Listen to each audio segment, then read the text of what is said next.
वळूया आता पुढल्या महत्त्वाच्या बातमीकडे। निवडणुकीच्या तोंडावर मित्रपक्षांमध्ये वाद सध्या पाहायला मिळतात। एकीकडे उज्ज्वला थिटे यांचा उमेदवारी अर्ज बाद झालाय। थिटेंचा अर्ज बाद होताच तिथं राजन पाटील समर्थकांकडून जल्लोष होतोय। शिंदेंच्या माजी नगरसेवकांचा तिथं भाजपात पक्षप्रवेश आहे। मुळात महायुतीतील मित्रपक्षांमध्ये सध्या वाद सुरू असल्याची चर्चा आहे। निवडणुकीच्या तोंडावर हा वाद सुरू झालाय आणि त्याला कारण ठरली आहे भाजपा। आता यासाठी दोन घटनांची प्रकर्षानं विचार करायला हवा। या दोन घटनांचा प्रकर्षानं विचार करायला हवा। पहिली घटना, अजित पवार यांच्या पक्षाच्या उज्ज्वला थिटे यांचा उमेदवारी अर्ज हा बाद झालाय। तो बाद झाला की केला यावर चर्चा सुरू आहे। अशातच तिथं अर्ज बाद होताच राजन पाटील यांच्या समर्थकांकडून जल्लोष सुरू झालाय। तर तिथं पाटलांचे सुपुत्र म्हणतात नाद करायचा नाही। पाहूया तो व्हिडिओ।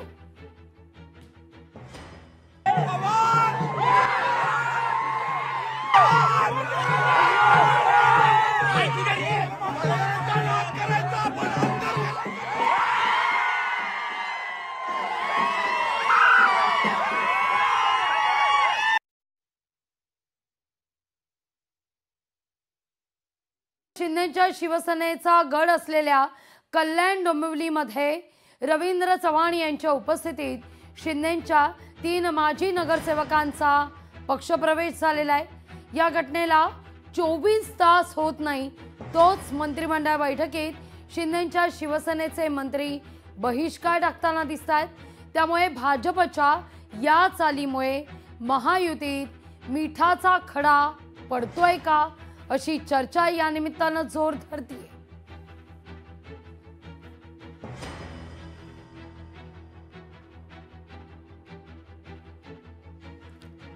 निवडणुकीच्या तोंडावर मित्रपक्षांमध्ये सध्या वाद सुरू आहे। एकीकडे पळवापळवी सुरू आहे असाच म्हणायला पुरेसा वाव आहे, कारण आपण पाहतोय रवींद्र चव्हाण यांच्या उपस्थितीमध्ये कल्याण डोंबिवली जो खरं तर शिंदेच्या शिवसेनेचा गड मानला जातो, डॉक्टर श्रीकांत शिंदे खासदार आहेत, त्यांचा गड मानला जातो आणि तिथं मात्र 3 माजी नगरसेवक भाजपचं कमळ हाती घेताना दिसतात। आता या सगळ्या विषयी बोलण्याकरता विशेषतः आपल्या सोबत स्वतः उज्ज्वला थिटे या जोडल्या गेलेल्या आहेत, ज्यांचा उमेदवारी अर्ज बाद झाला। तो बाद का झाला, तो बाद केला का, त्यांचा कोणावर संशय का, त्यांचे आणि राजन पाटील यांचे काय वाद आहेत, हे सगळं जाणून घेण्याकरता उज्ज्वला थिटे आपल्या सोबत जोडल्या गेलेल्या आहेत। तर दुसरीकडे या सगळ्या मुद्द्यावर सातत्यानं उमेश पाटील यांच्याकडून आवाज उठवला जातोय। राष्ट्रवादीचे प्रवक्ते हे देखील या सगळ्या मुद्द्यावर न्यायालयात जाणार आहेत, आवाज बुलंद करणार आहेत। उमेश पाटील सुद्धा आपल्या सोबत जोडले गेलेले आहेत। मी दोघांचं देखील या चर्चेत स्वागत करते। सुरुवातीला जाते उज्ज्वला थिटे यांच्याकडे। उज्ज्वलाजी, काय नेमकं घडलं? उमेदवारी अर्ज बाद होत असताना तुम्ही अगदी पोलीस संरक्षणात तगड्या बंदोबस्तात उमेदवारी अर्ज दाखल केला, पण असं नेमकं काय घडलं की अर्ज बाद झाला?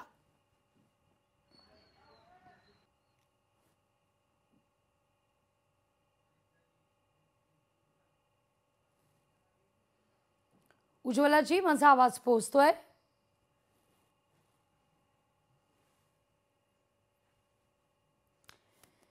उज्ज्वला थिटे यांच्यापर्यंत आपला आवाज काहीसा पोचत नाहीये, नेटवर्क इश्यू येतोय। मी उमेश पाटलांकडे जाते, तोवर उज्ज्वला थिटे आपल्यासोबत जोडल्या जातीलच। उमेश पाटीलजी, तुम्ही या सगळ्या मुद्द्यावर सातत्यानं आवाज उठवताय, तुमचं म्हणणं आहे आता तर आपण थेट कोर्टात लढायलाही तयार आहोत। निश्चितपणे एक लक्षात घेतलं पाहिजे की या उज्ज्वला थिटे यांचा अनगर नगर परिषदेच्या नगराध्यक्ष पदाचा अर्ज दाखल करण्याच्या तिथं पोहोचण्याच्या करता सुद्धा किती अडथळे निर्माण केले गेले हे सगळ्या महाराष्ट्राने आपल्या माध्यमातून पाहिलेलं आहे।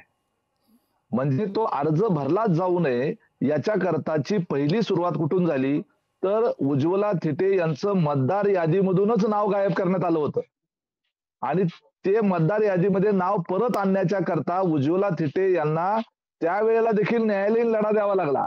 आणि संबंधित न्यायालयीन त्या प्रक्रिया होऊन त्यांचं पुन्हा एकदा नाव रिइस्टेट करून घ्यावं लागलं. म्हणजे उज्ज्वला थिटे या निवडणुकीमध्ये उमेदवार नगराध्यक्ष पदाच्या होऊ शकतात किंवा निवडणुकीला इथं उभा राहू शकतात. त्यामुळे यांची जी बिनविरोध नगरपंचायत करण्याची किंवा ग्रामपंचायत बिनविरोध करण्याची 70 वर्षाची परंपरा मोडीत निघू शकते. हे अनगरकर पाटलांच्या अगोदरपासून त्यांच्या डोक्यामध्ये होतं आणि म्हणून करता त्यांनी त्यांचं पहिल्यांदा मतदार यादीतून नाव गायब केलं. पुन्हा ते नाव न्यायालयीन प्रक्रियेतून आलं. आता त्या उमेदवारी अर्ज दाखलच करणार आहेत असं समजल्यानंतर पुढचे अडथळे सुरू झाले. अर्ज दाखल करण्याचं ठिकाण कुठं आहे? तर अनगर नगरपंचायतचं कार्यालय. आणि त्या कार्यालयापर्यंत जाण्याचे सगळ्या रस्त्यावर यांनी नाकाबंदी केली, खासगी नाकाबंदी केली. रस्त्यावर आडवे ट्रक उभे केले, ट्रॅक्टर उभे केले, ऊसाचे ट्रक उभे केले, दोन्ही बाजूने गुंड उभा केले आणि खासगीरित्या प्रत्येक वाहन तपासलं जात होतं की त्या कुठल्या तरी वाहनात बसून उज्ज्वला तिथे येत आहेत काय. एवढंच काय तर आपली महाराष्ट्र शासनाची एसटी जी असते ते एसटी सुद्धा त्या ठिकाणी प्रवासी त्या ठिकाणी आतमध्ये जाऊन प्रवाशांचे चेहरे तपासून बघितले गेले की उज्ज्वला थिटे तिथे येत आहेत काय. हा सगळा अट्टहास कशासाठी होता? की उज्ज्वला थिटे या निवडणुकीला उभ्या राहू नयेत म्हणून. त्याच्यामध्ये ज्या वेळेला हे सगळं प्रकरण महाराष्ट्रभर गाजलं त्यावेळेला राज्याच्या निवडणूक आयुक्तांनी ह्यात हस्तक्षेप केला आणि मग त्या ठिकाणी हे सगळं पोलीस संरक्षण मिळून उज्ज्वला थिटे यांचा अर्ज कसा तरी दाखल झाला. पहाटे 5 वाजता अर्ज दाखल करण्याच्या करता उज्ज्वला थिटे यांना त्या ठिकाणी जावं लागलं. AK-47 घेतलेले पोलीस संरक्षणामध्ये त्या ठिकाणी जावं लागलं. हे आपण सगळ्यांनी अनुभवलंय. आता याच्यामध्ये अर्ज दाखल जो आम्ही दाखल केलाय त्याच्याकरता आम्ही पण वकिलांची मदत घेतली होती, सगळी काळजी घेतली होती. एवढंच नव्हे, मी स्वतः जिल्हाधिकाऱ्यांना त्या ठिकाणी अगोदरच सांगितलं होतं की आता यांनी आम्ही अर्ज दाखल करू नये म्हणून एवढं सगळं ठिकाणी अट्टहास केला. आता अर्ज दाखल केल्यानंतर हे लोक आमचा अर्ज बाद करतील, त्यामुळे आम्हाला अगोदरच तुम्ही हा अर्ज तपासून द्या. मग स्वतः सोलापूर जिल्ह्याच्या जिल्हाधिकाऱ्यांनी आत्ताचा जो रिटर्निंग ऑफिसर आहे सचिन मुळीक यांनाच तो अर्ज पाठवला. आणि ह्याच्यात काय त्रुटी आहे का आधीच सांगा, नाही तर उद्या ऐन वेळेला तुम्ही काही त्या ठिकाणी अर्ज बाद करचाल, हे चालणार नाही असं त्यांनी सांगितलं. त्या ठिकाणी सचिन मुळीक यांनीच त्या ठिकाणी तो अर्ज तपासून आम्हाला सांगितलं की सगळं व्यवस्थित आहे म्हणून. मग जर सगळं व्यवस्थित आहे, तुम्ही खातरजमा करून घेतलेली होती 100%. आणि खातरजमा दुसऱ्या तिसऱ्याने कोणी नाही, स्वतः सोलापूरच्या जिल्हाधिकाऱ्यांनी केलेली होती. त्याच्यामध्ये सूचकाची सही जी आहे ती तिथं जागेवर जाऊन त्या ठिकाणी करायची होती आणि त्या ठिकाणी जागेवर जाऊन सूचकाची सही जी आहे ती केली. सूचक कोण आहे? उज्ज्वला थिटे यांचा मुलगा सूचक आहे, तो तिथला मतदार आहे. माझा आवाज येतोय का? अगदी व्यवस्थित. हा, तर त्या उज्ज्वला थिटे यांचा मुलगाच सूचक आहे. आपण सगळ्यांनी ते फुटेज दाखवलंय अर्ज भरतानाचं. त्या फुटेज मध्ये त्या ठिकाणी सूचक कॅमेऱ्यामध्ये दिसतोय आणि रिटर्निंग ऑफिसर त्यांच्या हातातून अर्ज घेतोय. मग त्या ठिकाणी हे पहा, त्याचा नियम आहे, यामध्ये हे निवडणूक आयोगाची नियमावली आहे, निवडणूक आयोगाची, राज्याच्या निवडणूक आयोगाची नियमावली. त्याच्यामध्ये अर्ज दाखल करत असताना रिटर्निंग ऑफिसर म्हणजे आरओ जो असतो त्याची काय कर्तव्य आहेत किंवा काय त्यांनी जबाबदारी पार पाडायची हे त्यामध्ये लिहिलेलं आहे. आणि जर त्या ठिकाणी असं एक वेळ समजून चला की सूचकाची सही राहिली किंवा भाग क्रमांक चुकला, अनुक्रमांक चुकला, तारीख टाकायची राहून गेली किंवा तारीखच चुकली, हे सगळं त्या ठिकाणी जागेवर लेखी स्वरूपामध्ये अर्ज दाखल करतानाच रिटर्निंग ऑफिसरनी उमेदवाराला लेखी स्वरूपात निदर्शनाला आणून द्यायचं असतं आणि ती त्रुटी पूर्तता करण्याच्या करता छाननीपर्यंतची मुदत द्यायची असते. हे काम रिटर्निंग ऑफिसरनं केलं का? याचा अर्थ रिटर्निंग ऑफिसर स्वतः या सगळ्या षडयंत्रामध्ये सामील होते. आणि त्याच्यामुळे माझी मागणी आहे की रिटर्निंग ऑफिसरला राज्याच्या निवडणूक आयुक्तांनी ताबडतोब सस्पेंड केलं पाहिजे. त्या षडयंत्राच्या मध्ये मुख्य कोण असेल तर तो रिटर्निंग ऑफिसर आहे. खरं तर मुद्दा तुम्ही उपस्थित केला. 2 महत्वाचे मुद्दे आहेत. एक तर सोलापूरच्या जिल्हाधिकाऱ्यांकडून तुम्ही आधीच या सगळ्या अर्जाची खातरजमा करून घेतलेली होती. रिटर्निंग ऑफिसरकडे हा सगळा अर्ज गेल्यावर नेमकं तिथं काय घडलं, तो अर्ज बाद करण्याकरता प्रेशर दिलं गेला का, असं खरं तर तुमचा संशय आहे. पण मुळात तुम्ही सगळे एकत्र सत्तेत आहात, गुण्यागोविंदांना नांदताय.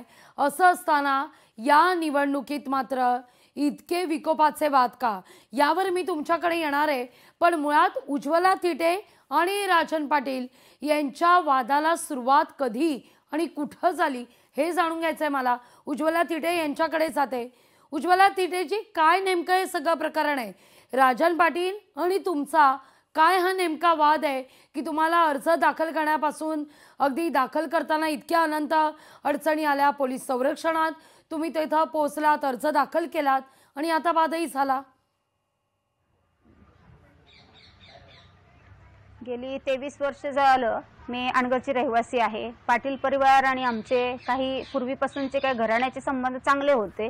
असं काही आमचं 50-100 वर्षापूर्वीपासूनचं वैर नव्हतं. वैर फक्त झालं ते 21/2/2023 रोजी छत्रपती शिवाजी महाराजांची मिरवणूक होती. तिथे हा माझा मुलगा मिरवणुकीमध्ये उत्सव पाहण्यासाठी गेला. फक्त 1-2 व्यक्तींनी त्याला खांद्यावर घेतलं. तिथून ते संघर्षाला सुरुवात झाली, भांडणाला वादाला सुरुवात झाली. मुलाला खांद्यावर घेतलेलं पाहून त्यांना खूप राग आला. त्या गावात परंपरा आहे की पाटील परिवार त्यांच्या मुलांनाच खांद्यावर घ्यायचं. मग याला खांद्यावर घेतलं म्हणले, तेव्हापासून तो प्रकार चालू झाला. तो 12वीचं प्रत्येक आई वडिलांना त्याचं 12वीचं वर्ष हे अगदी थिटेंपर्यंत आवाज पोचताना अनंत अडचणी येत आहेत. त्यांना नेटवर्क इश्यू येतोय, त्यामुळे त्यांचा आवाज व्यवस्थित आपल्यापर्यंत पोहोचत नाही. उमेशजी, आपण ऐकलं की मुळात काय तो वाद आहे, खांद्यावर घेण्यावरून हा सगळा वाद सुरू होतो आणि पहा कुठपर्यंत जाऊन पोहोचतो.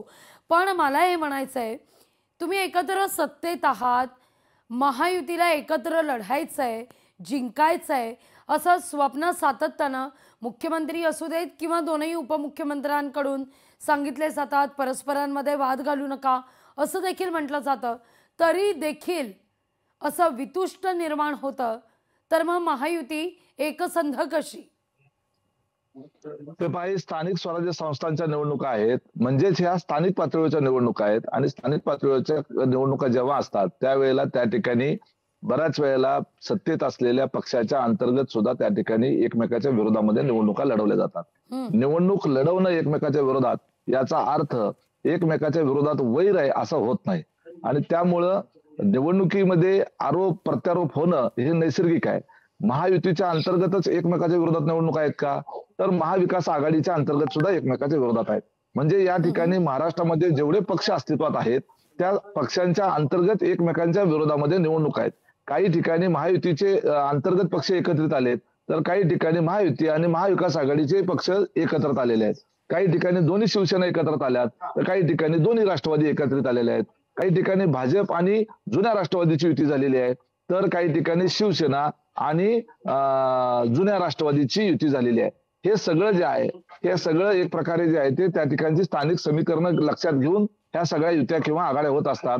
त्याच्यामध्ये आम्हाला त्या ठिकाणी गैर असं वाटण्याचं कारण नाही. राज्य स्तरावरच्या ज्या निवडणुका असतात त्या मोठ्या निवडणुका असतात, लोकसभा, विधानसभा. असं नाही का वाटत दोघांचं भांडण तिसऱ्याला लाभ असं झालं तर? निवडणुका म्हटल्यानंतर कुणाचा तरी लाभ होणारच आहे आणि कुणाचा तरी नुकसान होणारच आहे. ज्या ठिकाणी ज्या कार्यकर्त्यांचं काम चांगलं आहे, ज्या पक्षाचं त्या ठिकाणी काम चांगलं आहे, ज्या संदर्भामध्ये लोकांचं जनमत ज्याच्या बाजूने आहे त्या ठिकाणी ते निवडून येतात, ते क्रमांक 1 वर राहतात. मत विभागणी वगैरे ह्याच्याही पलीकडे जाऊन ज्याला सगळ्यात जास्त मतं मिळतात त्या ठिकाणी त्याचं जास्त चांगलं काम आहे असंच त्या ठिकाणी समजावं लागतं. शेवटी ह्या निवडणुका आहेत, निवडणुकीमध्ये रणनीती असते, कूटनीती असते, ह्या सगळ्या गोष्टीचा वापर निवडणुकीमध्ये होतो आणि त्याच्यामुळं निवडणुका आल्या की ह्या सगळे प्रकार घडणारच हे गृहीत धरावं लागतं. एकतेचा, समानतेचा संदेश भारताचं संविधान देतं. भारत एकोप्याची खरं तर शिकवण देतं आणि पुरोगामी महाराष्ट्र आपण म्हणतो. पुरोगामी महाराष्ट्रात सगळे समाज एकत्र येऊन राहत असतात, नांदत असतात आणि पाटलांना खांद्यावर घ्यायचं, इतर समाजाला खांद्यावर घ्यायचं नाही आणि त्यामुळे वाद सुरू होतो. काय चाललंय हे पुरोगामी महाराष्ट्रात? कुठं नेऊन ठेवतोय आपण महाराष्ट्र?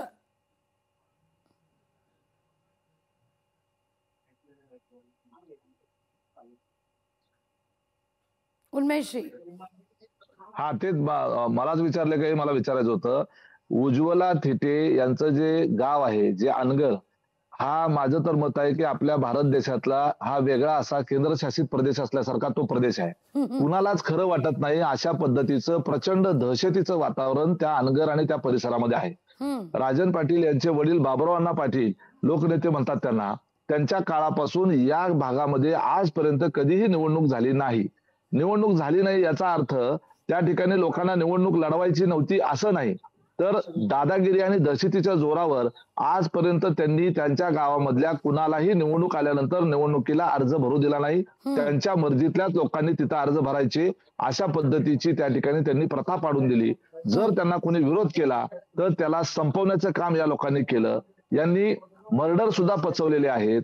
बाळराजे पाटील जे काल अजितदादांना अजित पवार या एकेरी नावानं उल्लेख करून आव्हान देताना दिसतात, हे 302 मधले आरोपी आहेत. यांना 20 वर्षापूर्वी मोहोळ मधल्या शिवसेना प्रमुखाचा पंडित देशमुख याचा मर्डर यांनी केला. हा प्रमुख त्यातला आरोपी होता. राज्याच्या त्यांना सत्र न्यायालयाने निर्दोष मुक्त केलं.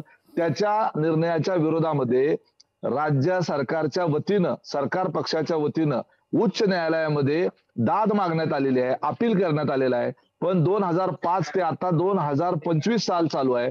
20 वर्षामध्ये अद्यापपर्यंत उच्च न्यायालयामध्ये ती केसच बोर्डावर येऊ दिली गेली नाही. विचार करा उमेश पाटीलजी, असं या राजन पाटलांकडे असं नेमकं काय आहे की इतकं राजन पाटलांना अगदी पिढ्यानपिढ्या पाठीशी घातलं जातं? यामध्ये त्यांचं पहिल्यापासूनचं दहशतीचं वातावरण, त्या संपूर्ण परिसरामध्ये कुणालाही त्यांनी आजपर्यंत घुसू दिलेलं नाही. त्या ठिकाणी आजपर्यंत इतर पक्षाची शाखा तिथं काढू दिली गेली आहे. गावामध्ये दुसरं कोण जर अशा पद्धतीनं राजकीय व्यक्ती त्या ठिकाणी घुसखोरी करायचा प्रयत्न केला तर त्या ठिकाणी त्याच्या गाडीवर दगड फेकायचं काम केलं जातं. त्या ठिकाणी त्यांना मारहाण करण्याचं काम केलं जातं. गावामध्ये जर कोणी त्यांच्या जरा जरी विरोधामध्ये चाललेलं दिसलं तर त्याची शेतं पेटवली जातात, त्यांच्या पाईपलाईन उद्ध्वस्त केल्या जातात, त्यांचे रस्ते अडवले जातात, त्यांचे बांध तोडले जातात, त्यांना त्यांच्या घरावर काही वेळेला दरोडे सुद्धा टाकले जातात. उज्ज्वला थिटेच्या बाबतीत तेच झालं की त्यांच्या घरावर दरोडा टाकण्यात आला केवळ फक्त उज्ज्वला थिटे यांच्या मुलाला शिवजयंतीच्या मिरवणुकीच्या वेळेला त्याच्या काही मित्रांनी खांद्यावर घेतलं म्हणून त्याला बेदम मारहाण करण्यात आली. त्याच्यानंतर त्याच्यावर अट्रॉसिटीची केस दाखल करण्यात आली. त्याच्यावर अट्रॉसिटीची केस नुसती दाखल नाही केली तर त्याला त्याच गावामध्ये जी शाळा आहे, जी अनगरकर पाटलांच्या मालकीची शाळा आहे, त्या शाळेमध्ये त्याला 12वीच्या परीक्षेलाच बसू दिलं गेलं नाही. आणि त्याची 12वीची परीक्षा जी आहे ती त्यावेळेला बुडाली, त्याचं आयुष्यभराचं शैक्षणिक नुकसान झालं. एवढ्यावर हे लोक थांबले नाहीत, तर त्याचा जो शाळेचा दाखला आहे त्या शाळेच्या दाखल्यावर उल्लेख केला की याच्यावर जय थिटे याच्यावर अट्रॉसिटीचा गुन्हा दाखल असल्याने त्याला कुठेही पुढच्या शाळेत तुम्ही ज्यांचा इतका पाढा वाचताय गेल्या वर्षानुवर्षाचा, ते राजन पाटील आता भाजपचं कमळ हाती घेताना दिसत आहेत. पण काही वर्षांपूर्वी मात्र तेच इतकी आरोपांची पार्श्वभूमी असलेले राजन पाटील राष्ट्रवादी करता दादांच्या राष्ट्रवादीचं घड्याळ बांधून हातावर फिरत होते, तेव्हा मात्र तुम्हाला पावन झालेले? अजिबात नाही. मी यांना पहिल्यापासून विरोध केलेला आहे. पक्षांतर्गत असताना, पक्ष एकत्रित असताना सुद्धा जाहीरपणे विरोध केलेला आहे. तुम्ही माझं सगळं सोशल मीडियाची हिस्ट्री तपासा. मी या माणसाचं कधीही समर्थन केलेलं नाही. जेव्हा मी मोहोळ तालुक्याच्या राजकारणात आलो आणि ज्या वेळेला मला या अनगरकर पाटलांची प्रवृत्ती, वृत्ती आणि काम करण्याची कार्यपद्धती ज्या वेळेला लक्षात आली त्यावेळेला पक्षांतर्गत सुद्धा मी या अंतर्गत असताना जाहीरपणे यांना विरोध केला. मी विधानसभा निवडणुकीच्या वेळेला माझ्या पक्षाचा राजीनामा देऊन, मुख्य प्रवक्ते पदाचाही राजीनामा देऊन याच्या विरोधामध्ये आम्ही सगळ्या मोहोळ तालुक्यातला यांचा सगळा विरोधक जो आहे तो एकत्रित करून यांचा आमदार जो आहे तो पराभूत केला. आम्ही या ठिकाणी राष्ट्रवादीचा पराभव नाही केला, आम्ही राजन पाटलाचा पराभव केला, राजन पाटलाच्या उमेदवाराचा पराभव केला. कारण या मोहोळ तालुक्याला देश स्वतंत्र झाला परंतु अजूनही हा तालुका या राजन पाटलाच्या मुद्दा लक्षात येतो. आपण जाऊया. उज्ज्वला थिटे आपल्या सोबत जोडल्या गेलेल्या आहेत. उज्ज्वलाजी, माझा आवाज पोहोचतोय व्यवस्थित तुमच्यापर्यंत? हो, पोहोचतोय. एकूणच उमेशजींनी जे काही सगळं सांगितलंय, जो काही आरोपांचा पाढा वाचलेला आहे तो वाचल्यानंतर इथं मात्र या सगळ्या ठिकाणी अनगर या सगळ्या परिसरामध्ये राज्याचं कायदा सुव्यवस्था काही लागू होत नाही का हा मुद्दा उपस्थित होतो. राज्याचे कायदे या ठिकाणी लागू होत नाही का हा मुद्दा आहे. संविधानाचा कायदा लागू होत नाही का हा तर त्याहून महत्त्वाचा मुद्दा आहे. महाराष्ट्र पुरोगामी महाराष्ट्र असताना इथं मात्र पाटलांनाच खांद्यावर घेऊन मिरवायचं, इतर जातीच्यांना खांद्यावर घेऊन मिरवायचं नाही. ही कसली शेखी मिरवायची, हा कसला मास दाखवायचा, हा एक मुद्दा यातून या निमित्तानं उपस्थित होतोय.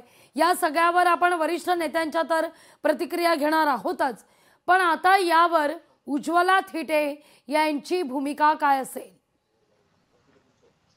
एकतर मला येण्यासाठी किती तिथे अडथळे निर्माण केले. लोकशाहीमध्ये निवडणूक ही मी लढवण्याचा मला अधिकार होता. मी तिथं फॉर्म भरू नये म्हणून मला किती अडथळे निर्माण केले गेले. एकतर उसाचे ट्रॅक्टर लावले गेले, प्रत्येक गाड्यांची चेकिंग केली गेली.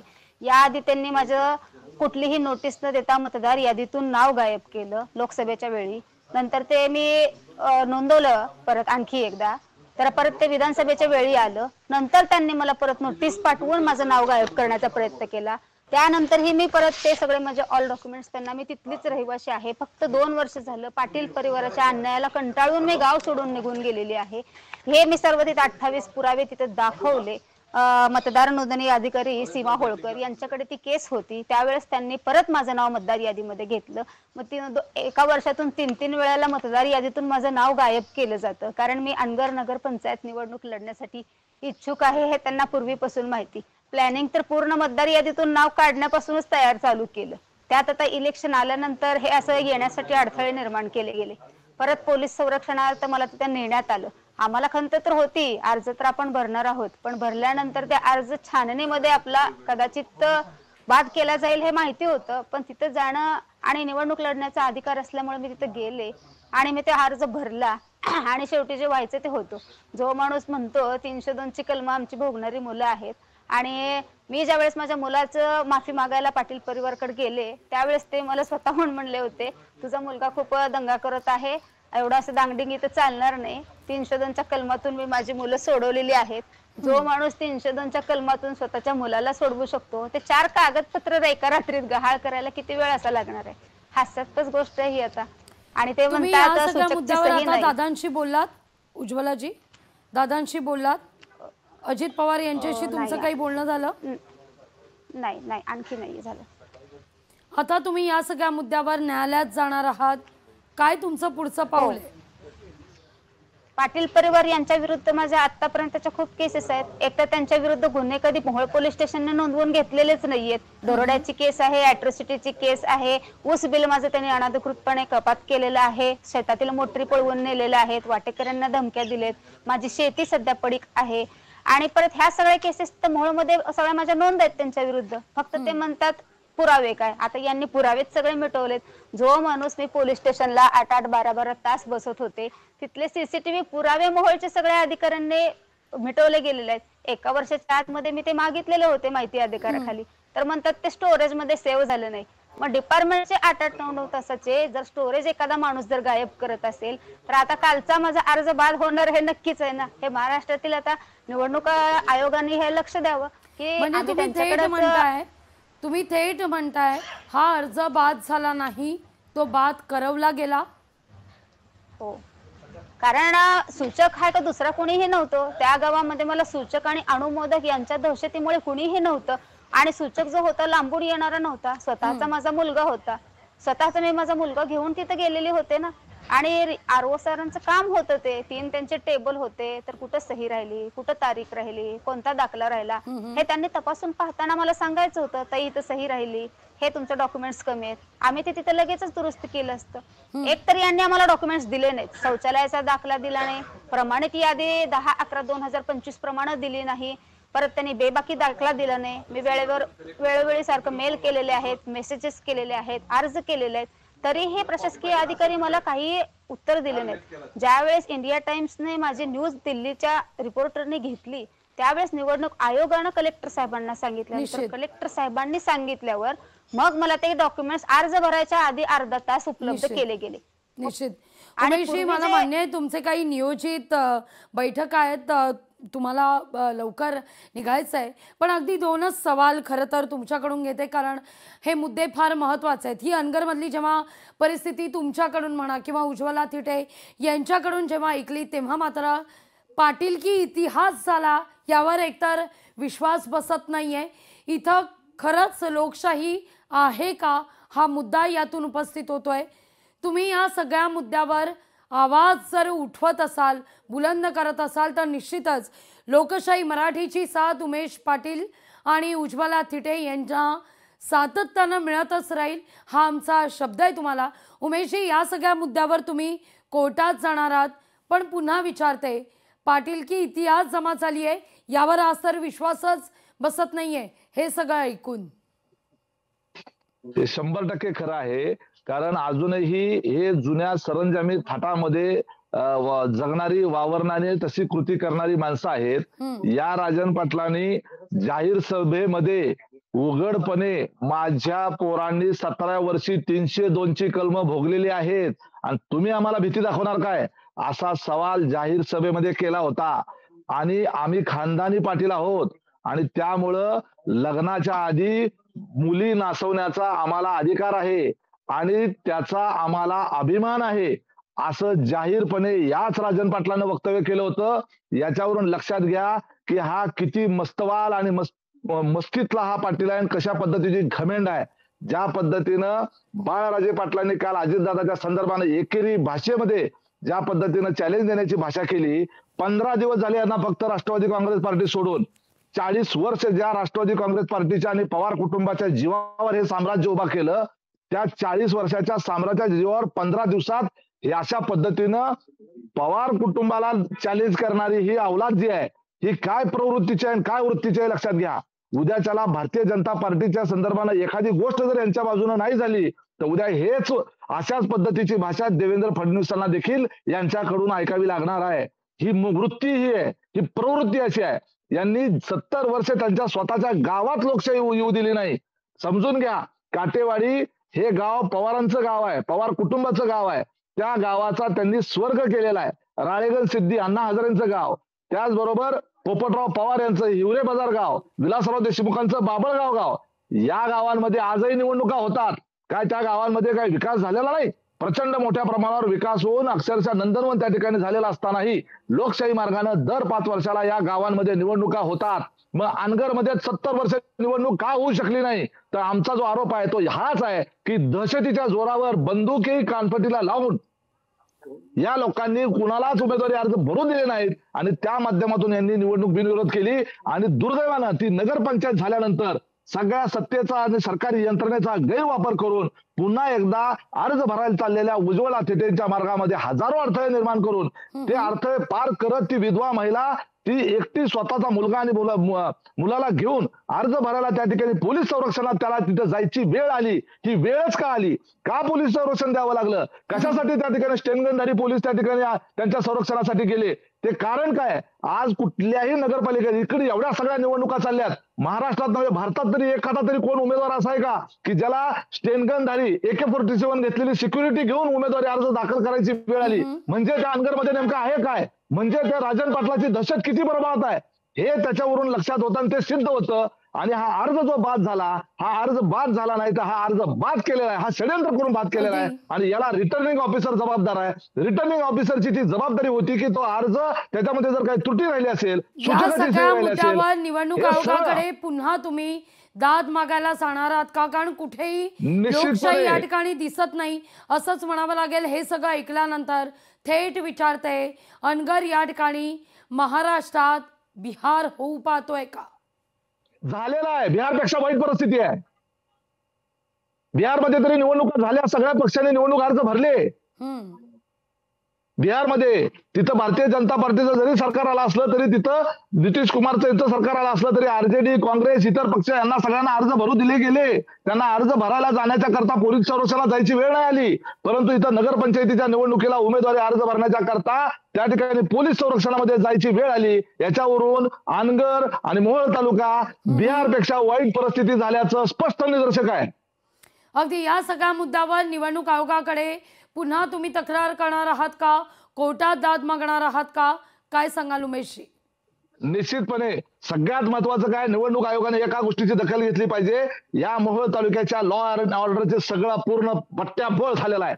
रस्त्यावर त्या ठिकाणी गाड्या अडवल्या जात होत्या आणि उमेदवाराला आहे का नाही तपासलं जात होतं. प्रायव्हेट माणसं रस्त्यावरच्या आडव्या लावलेल्या गाड्यांमधनं जाणाऱ्या येणाऱ्यांना तपासण्या केल्या जात होत्या. एसटी मोकळी करून तपासली जात होती. त्यावेळेला आमची लॉ अँड ऑर्डर कुठं होती? त्यावेळेला आमची सगळी सिस्टम त्या ठिकाणी काय करत होती? निवडणूक आयोगाचे राज्याचे प्रमुख जे आहेत यांनी यांच्याकडे देखील त्या ठिकाणी वेगवेगळे ईमेल केलेले आहेत. एवढंच नव्हे, आता आम्हाला न्यायालयामध्ये दाद मागायची आहे, तर न्यायालयामध्ये दाद मागण्याच्या करता आमचा अर्ज का फेटाळला याची सर्टिफाईड कॉपी संबंधित रिटर्निंग ऑफिसरने आम्हाला बाय हँड द्यायची असते. परंतु आज रिटर्निंग ऑफिसर फोन कट करतायत, फोन उचलत नाहीत, जिल्हाधिकाऱ्यांना फोन लावतोय, संपर्क होत नाही आणि आम्हाला ती कॉपी जर नाही मिळाली तर आम्ही न्यायालयात जाऊ शकत नाही. आम्हाला ती कॉपी पाहिजे की आमचा अर्ज का फेटाळला याची सर्टिफाईड कॉपी पाहिजे.